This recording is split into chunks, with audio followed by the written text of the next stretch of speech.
अज़हर साहब, आपके ख्याल में क्या जो हसन अयूब साहब ने तज्जिया पेश किया है वो दुरुस्त है? आपको भी लग रहा है कि वो नाअहल होने वाले हैं, क्योंकि आप कानूनदान हैं, आपको कानून की समझ है? और अगर नहीं तो आपके ख्याल में केपी हुकूमत की जो मजबूती होगी उसकी वजह क्या होगी फिर? क्योंकि अगर हालात इस नहज पर पहुँच गए, एक, और दूसरा ये कि उन्होंने अभी कुछ एक फड़क मारी 2 दिन पहले, अब दोबारा वो एक मैसेज के ज़रिए जो है डिफेंसिव होते दिखाई दे रहे हैं।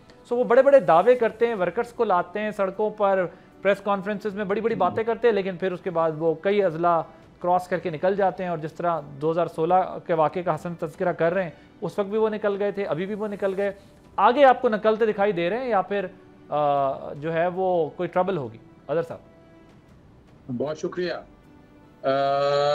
हसन अयूब भाई है, और आपको पता है कि मैं डायरेक्टली तो नहीं, हम आपको रियासत युगंडा में रह रहे हैं। आपने मुमलकत पाकिस्तान में नहीं रह रहे, जो एक बड़ी पाक मुमलकत थी जिसमें आइन और कानून की हुक्मरानी थी। 2016 के केस की बात हो रही ना, ये एकदम इसको पहिए कैसे लग गए? मेरा ये सवाल नहीं है। 16 से अपना मैं देखे ना, मैं आपके सामने रख रहा हूँ ना बात सारी ना। हम भी वकालत करते हैं, हमें पता है ना क्या होता है। तोशाखाना के केसेस थे, आसफ जरदारी, और वो डेटें बढ़ रही हैं। इलेक्शन कमीशन में जो मुखालफिन के केसेस है वो कोई लग रहे हैं। 5 अगस्त की तारीख से पहले 9 मई के बाकी फैसले भी आने हैं। इल्हाम हो जाता है, या पता है, या वो कुम्हारों की बेटी भाग गई है, रात जाने से पहले बता दिया था उसने। तो यहां से आप समझ आए ना, ये आइन और कानून की बात नहीं है। आइन और कानून कौन सा पाकिस्तान के अंदर? आप साइफर का इतना शोर आता था आपके प्रोग्राम में बैठकर, कहां गया वो साइफर?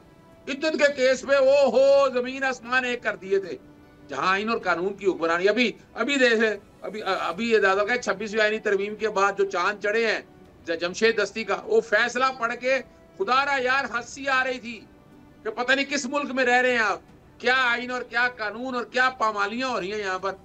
यहाँ खुदारा ये रूल जो आप कर लें, शौक पूरा करना है करते सिर्फ एक शख्सियत को, इमरान खान को और पाकिस्तान तहरीक इंसाफ को माइनस करने के लिए इस निजाम का सत्यानाश किया जा रहा है। ओके। यानी आप अगर चाहते हैं कि इस मुल्क में अब चले, एक बड़ा जबरदस्त होना था। मुझे याद है मुशर्रफ का जब दौर आया ना, तो नवाज शरीफ के दौर में बड़ी करप्शन की बातें होती थी। उसके बाद देखा आपने वो दौर कैसा आया था, बिजली में, वापडा में, सुई गैस में, पता नहीं हर महकमे के अंदर पता लगा जनाब। और आज 3.5 साल में क्या पाकिस्तान में करप्शन खत्म हो गई है?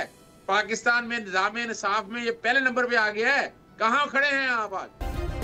सब्सक्राइब करें और बेल दबाएं ताकि कोई खबर रह न जाए।